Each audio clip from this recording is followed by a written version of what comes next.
নমস্কাৰ প্ৰিয় শ্ৰোতাসকল, আমি পাঠ কৰি আছোঁ ৰজনীকান্ত বৰদলৈদেৱৰ কালজয়ী উপন্যাস মনোমতী।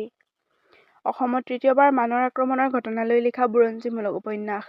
আজি একাদশ অধ্যায়, টেঙৰে টেঙৰে।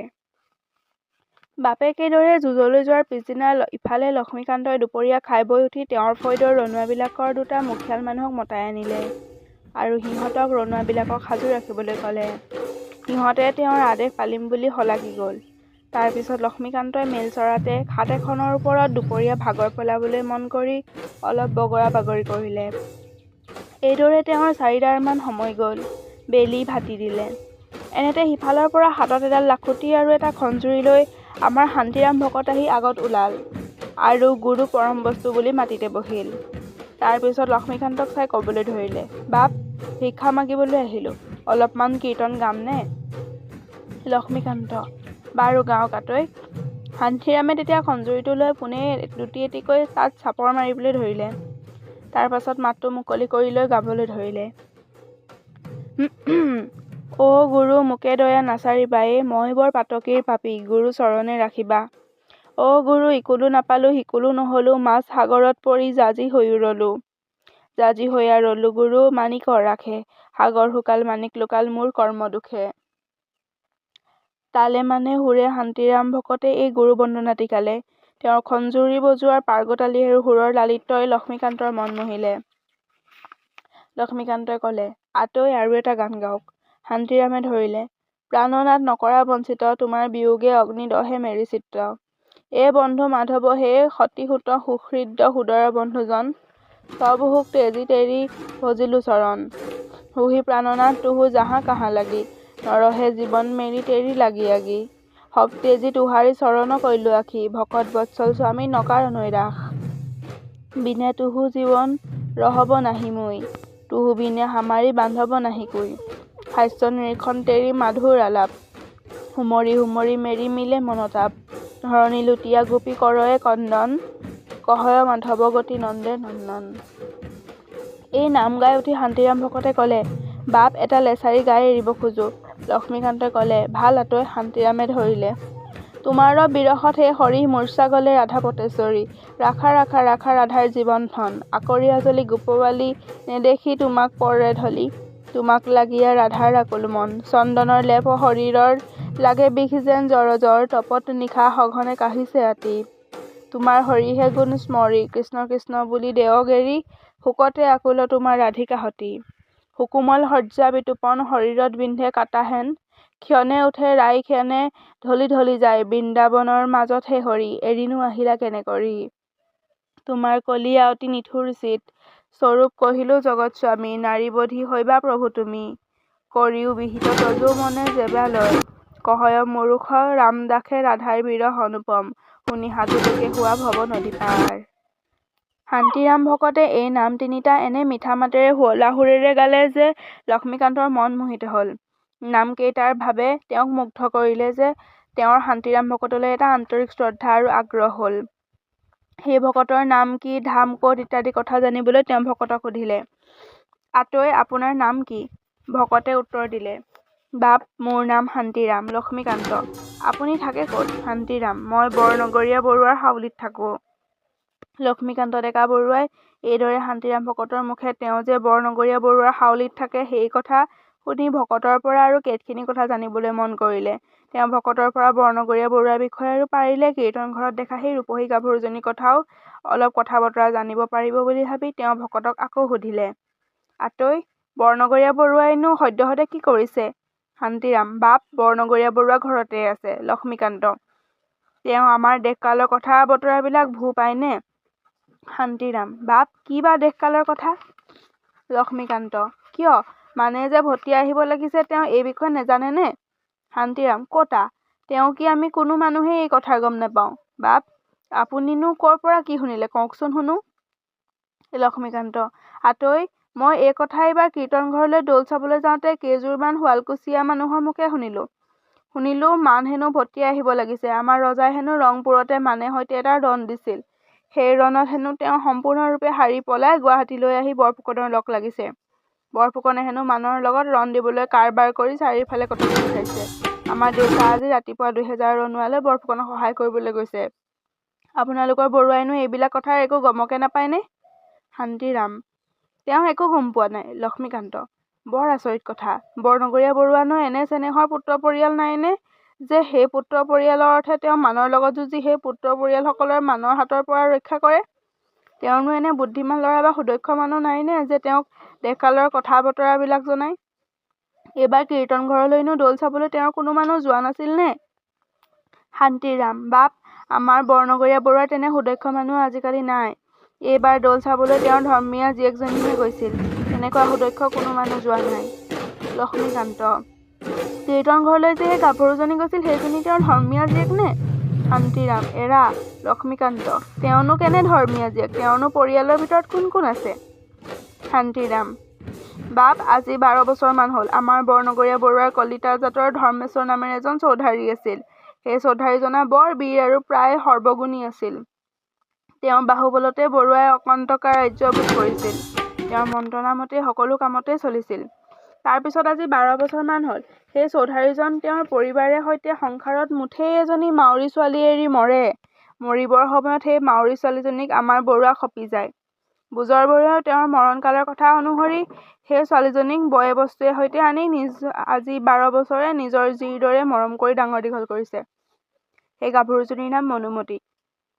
তাৰ পিছত সেই এজন কলিতা জাতৰ পাটোৱাৰী ছোৱালী আছে। তেওঁ বৰনগৰীয়া বৰুৱাৰ নিজৰ জীয়েকৰ দৰে। বৰনগৰীয়া বৰুৱাৰ নিজৰ ছোৱালী দুজনী, এজনী 9-10 বছৰীয়া, এজনী 7-8 বছৰীয়া আৰু এটা 5 বছৰীয়া ল'ৰা। তেওঁৰ আগেয়ে ঘৈণী দুগৰাকী আছিল। আজি 3 বছৰ হ'ল তেওঁৰ বৰ ঘৈণীজনা ঢুকাইছে। এইসকলত বাজে তেওঁৰ বন্দী বেটী ভালেমান আছে। লক্ষ্মীকান্ত: বাৰু, আতৈ বৰনগৰীয়া বৰুৱাৰ পৰিয়ালসকলৰ বিষয়ে জানিলোঁ। তেওঁনো মানুহ কেনে? তেওঁৰনো সৈন্য সামন্ত কিমান? শান্তিৰাম: বৰনগৰীয়া চণ্ডী বৰুৱা মানুহ উদাৰ প্ৰকৃতিৰ আৰু সৰল চিত্ৰৰ। তেওঁ পৰোপকাৰী। দুখৰ ভিতৰত এয়ে যে তেওঁ সোপা ঢিলাবিধৰ। 13-14 হাজাৰ কুসৈন্য আছে। এই সৈন্যবিলাকৰ ওপৰত 3 জন সেনাপতি আছে। মই কিন্তু শুনাত শুনিছোঁ সেই 3 জন সেনাপতি ভাল ৰনুৱা নহয়। লক্ষ্মীকান্ত: আতৈ বৰনগৰীয়া বৰুৱাৰ ৰণ বিগ্ৰহ কৰাতনো কিমান নিজেই নিপুণ? শান্তিৰাম: বাপ, বৰনগৰীয়া বৰুৱা নিজেই তিমান ভাল যুঁজাৰু নহয়। তেওঁৰ সেই ধৰ্মেশ্বৰ চৌধাৰীয়ে বৰ বীৰ আছিল, কিন্তু ঢুকাবৰ পৰা বৰনগৰীয়া বৰুৱা দুৰ্বল হৈ পৰিছে। সেইকাৰণেহে আজি 12-13 বছৰে বিজনীৰ জমিদাৰৰ ঘৰে তেওঁৰ প্ৰজাসকলক ইমান দৌৰাত্ম্য কৰিবলৈ ধৰিছে। লক্ষ্মীকান্ত: তেনেহলেতো এইবাৰ মান আহিলে তেওঁৰ আত্মৰক্ষা কৰাই টান হ'ব। বৰফুকনে সৈন্য সামন্ত খুজি পঠালে তেওঁ ভাল সেনাপতি দিব নোৱাৰিব। শান্তিৰাম: এৰা। এইবাৰ তেনেবিলাক লেঠা হ'ব। ভকতৰ মুখে এইবিলাক কথা শুনি লক্ষ্মীকান্ত ডেকা বৰুৱাই দীঘলকৈ হুমুনিয়া এটা কাঢ়ি মনে মনে ৰ'ল। তেওঁক তেনেকুৱা কৰা দেখি এইবাৰ টেঙৰ শান্তিৰামে সুধিলে, বাপ, দীঘলকৈ হুমুনিয়া কাঢ়ি দেখোন মনটো মাৰি পেলালে? লক্ষ্মীকান্ত: আতৈ, মন মাৰিবৰ কাৰণ আছে। মোৰ মনত এনে ভাৱ আছিল যে এই বিপদৰ সময়ত আমি দুয়ো ধৰ বৰুৱা লগ লাগিম আৰু আমাৰ দুয়োজাক সৈন্য লগ কৰি লৈ মানৰ লগত যুঁজি আমাৰ দেশ, আমাৰ ল'ৰা তিৰোতা, আমাৰ ভাতৃ মাটি ৰক্ষা কৰিম। কিন্তু দুখৰ বিষয়, ঈশ্বৰে সেইটো হ'ব নিদিয়ে। শান্তিৰাম: ঈশ্বৰেনো কিয় হ'ব নিদিয়ে? আপোনাৰ আৰু আমাৰ বৰুৱাৰে লগ লগাতনো কি বাধা আছে? লক্ষ্মীকান্ত: কিয় আতৈ, আপুনি নেজানেনে আপোনালোকৰ বৰুৱাৰ আৰু আমাৰ দেউতাৰ বিৰোধ ভাৱ আছে? আপোনালোকৰ বৰুৱাইনো আমাক নিঘিনাবনে? শান্তিৰাম: বাপ, এই বিষয়ে আপুনি আমাৰ বৰুৱাৰ ওপৰত মিছা সন্দেহ কৰিছে। আপোনালোকৰ দেউতাই আমাৰ বৰুৱাক ঘিণাই যদিও আমি ক'ব নোৱাৰোঁ। কিন্তু বৰনগৰীয়া বৰুৱাৰ বিষয়ে হ'লে মই ডাঠকৈ ক'ব পাৰোঁ। তেওঁৰ মনত আপোনালোকলৈ বেয়া ভাৱ নাই। তেওঁৰ পূৰ্বপুৰুষ আৰু আপোনাৰ পূৰ্বপুৰুষৰ বিৰোধ ভাৱ যদিও আছিল, বৰনগৰীয়া বৰুৱাই কিন্তু আজিকালি সেই ভাৱ ৰখা নাই। লক্ষ্মীকান্ত: আপুনি বৰনগৰীয়া বৰুৱাৰ যথাৰ্থতে এনে ভাৱ নাই বুলি কৈছেনে? আপুনিনো কেনেকৈ জানিলে তেওঁৰ মনত কি ভাৱ আছে আৰু কি ভাৱ নাই? শান্তিৰাম: মই বৰনগৰীয়া বৰুৱাৰ লগত থাকোঁ। মই তেওঁৰ ঘৰৰ এজন মানুহ বুলিলেও হানি নাই। তেওঁৰ লগত থাকি তেওঁৰ মনৰ ভাৱ নেজানো নে? শান্তিৰাম ভকতৰ মুখে এই কথা শুনি লক্ষ্মীকান্ত ডেকা বৰুৱাৰ মনত এটা প্ৰফুল্লতাৰ ভাৱ দেখা দিলে। তেওঁ শান্তিৰাম ভকতক আতৈ অলপ বহক বুলি কৈ ভিতৰলৈ গ'ল। শান্তিৰাম ভকতে পেটে পেটে ভাবিলে, কথাই খেও খাইছে। অলপ পৰমূৰতে লক্ষ্মীকান্ত ডেকা বৰুৱাই ভিতৰৰ পৰা ৰূপৰ এটকা লৈ ওলাই আহিল আৰু সেই ৰূপৰ টকা ভকতৰ হাতত দি ক'লে, আতৈ, এই ফেৰিকে গ্ৰহণ কৰক। শান্তিৰাম ভকতে টকাটো হাতত লৈ ক'লে, বাপ, মোৰ জনমতো এই ইমান ধন পোৱা নাই। আমাক কোনেও বৰ বেছি হ'লেও চৰতীয়া এটাতকৈ সৰহ ধন নিদিয়ে। আপুনি আজি মোৰ আশাৰ অতীত ধন দিলে। মোৰ গুৰুক মই খাটিলোঁ, আপোনাক ঈশ্বৰে সুখী কৰক। সুন্দৰী লক্ষ্মীযুক্তা ভাৰ্যা এজনী দি গৃহস্থালী বহাওক। বাপ, এতিয়া যাওঁ। লক্ষ্মীকান্তই ক'লে, ভাল আঁতৰে আপুনি খোজ লওক, ময়ো আপোনাক অলপ আগবঢ়াই থওঁ। মোৰ অলপ বিশ্বাসী কথা আছে। শান্তিৰামে ক'লে, ভাল বাৰু। এই কথা বতৰাৰ পাছত লক্ষ্মীকান্ত বৰুৱা শান্তিৰাম ভকতৰ লগে লগে ওলাল। কিছুমান দূৰ গৈ ডেকা বৰুৱাই ভকতক সুধিলে, আতৈ, বৰনগৰীয়া বৰুৱাৰ ধৰ্মীয় জীয়েক এজনী আছে বুলি কৈছে নহয়? শান্তিৰাম, এৰা আছে। লক্ষ্মীকান্ত, তেওঁ জাতত কলিতা নহয়নে? শান্তিৰাম, হয় কলিতা। তেওঁ ধৰ্মেশ্বৰ চৌধাৰীৰ জীয়েক। লক্ষ্মীকান্ত, তেওঁ এইবাৰ দৌল চাবলৈ গৈছিল নহয়নে? শান্তিৰাম, গৈছিল। লক্ষ্মীকান্ত, বৰনগৰীয়া বৰুৱাৰ সেই ধৰ্মীয় জীয়েকৰ ক'ৰবাত সম্বন্ধ স্থিৰ হৈছেনে? শান্তিৰাম, নাই হোৱা। লক্ষ্মীকান্ত, তেওঁৰ লগত কীৰ্তন ঘৰত সেইদিনা আৰু এজনী মানুহ দেখিছিলোঁ, তেওঁ কোন? শান্তিৰাম, তেওঁ বৰুৱাৰ জীয়েকৰ সখীয়েক, নাম পমিলা। তেওঁ সদায় খাওঁতে বওঁতে সখীয়েকৰ লগ নেৰে। লক্ষ্মীকান্ত, আতৈ, মই কাইলৈ এবাৰ বৰুৱাৰ জীয়েকৰ সখীয়েকক লগ পামনে? শান্তিৰাম, ক'ত বা লগ পাব লাগে? লক্ষ্মীকান্ত, আতৈ, মই কাইলৈ ভাতিবেলিয়া খাই বৈ উঠি এবাৰ বৰুৱাৰ নগৰৰ ফালে যাম। তাতে তেওঁ মোক বাটত সেই কদম গছজোপাৰ তলত লগ ধৰিলেই হ'ব। শান্তিৰাম, বাপ, সকাম বা কি? লক্ষ্মীকান্ত, আতৈ, বাৰু মই আপোনাক মোৰ বন্ধু বুলি বিবেচনা কৰিলোঁ। মোৰ পেটৰ কথা কওঁ শুনক। এইবাৰ কীৰ্তন ঘৰলৈ মই দৌল চাবলৈ গৈছিলোঁ। তাতে এই বৰনগৰীয়া বৰুৱাৰ সেই ধৰ্মীয় জীয়েকজনীক দেখিলোঁ। তেওঁক দেখিবৰ পৰা মোৰ মনটো কিবা এটা হৈছে, এনেহে ইচ্ছা হৈছে মই যেন সেইটি ৰত্নৰ অধিকাৰী হ'ম। কিন্তু মোৰ পক্ষে দেখোন তেনেকুৱা আশা কৰা অন্যায়। কিয়নো মই জানো তেওঁৰ মোৰ এই বিবাহ হ'বৰ আশা নাই। তেওঁ দেখোন মোৰ মনে বুজনি নলয়। তেওঁক দেখি ভাল পাবলৈ ইচ্ছা যায়। দেউতাৰ আদেশ অনুসাৰে মই পৰহিমানলৈ 1500 সৈন্য লৈ মানৰ যুঁজলৈ যাম। সেই যুঁজত মৰোৱেই নে বাচোৱেই ঠিকনা নাই। কিন্তু মই যুঁজলৈ যোৱাৰ আগেয়ে বৰুৱাৰ সেই ধৰ্মীয় জীয়েকৰনো মোলৈ কি মনৰ ভাৱ জানিব পৰা হ'লে সুখী হ'লোহেঁতেন। শান্তিৰাম, আপুনি দেখোন চৌধাৰীৰ জীয়েকক দেখিয়েই মোহিত হ'ল। কিন্তু আপোনাক জানো তেওঁ ভাল পায়? আপুনিনো কেনেকৈ জানিলে যে তেওঁ আপোনাক ভাল পায়? লক্ষ্মীকান্ত, তেওঁ মোক ভাল পায় নে নেপায় সেইটো সঠিককৈ ক'ব নোৱাৰোঁ। কিন্তু কীৰ্তন ঘৰত মই যেনেকৈ তেওঁলৈ লাগি চাই আছিলোঁ, তেওঁ দেখোন মোলৈ তেনেকৈ লাগি চাই আছিল। মোৰ মনে ধৰিছে যে তেওঁ মোক ঘিণ কৰিব নেপায়। যি কি নহওক, তেওঁ মোক ভাল পাওক বা নেপাওক, মই কিন্তু তেওঁৰ মুখখনেই পাহৰিব নোৱাৰোঁ। তেওঁক মই ভাল পাওঁ। আপুনি কৈছে যে তেওঁ জাতত কলিতা, আমিও কলিতা। তেওঁ ভাল মানুহৰ ঘৰৰ জীয়ৰী, আমিও হীন বংশৰ নহওঁ। এনেবিলাক স্থলত ঈশ্বৰে কৰিলে তেওঁক পালেও পাব পাৰোঁ। মই জানো আমাৰ দেউতাৰে আৰু আপোনালোকৰ বৰুৱাৰে আখেজা আখেজি ভাৱ আছে। আপোনালোকৰ বৰুৱাৰ নহ'লেও আমাৰ দেউতাৰ আছে। কিন্তু মই সেইখিনি বিঘিনি আঁতৰাবলৈকো আহুপুৰুষাৰ্থ কৰিম। দেউতাক বৰনগৰীয়া বৰুৱালৈ শত্ৰুভাৱ পৰিত্যাগ কৰিবলৈ চৰণত ধৰি খাটিম। ইমান কৰিও যদি মই সেই ৰত্নটি নেপাওঁ, তেন্তে সংসাৰৰ সকলো সুখকে ত্যাগ কৰি বানপ্ৰস্থি হ'ম।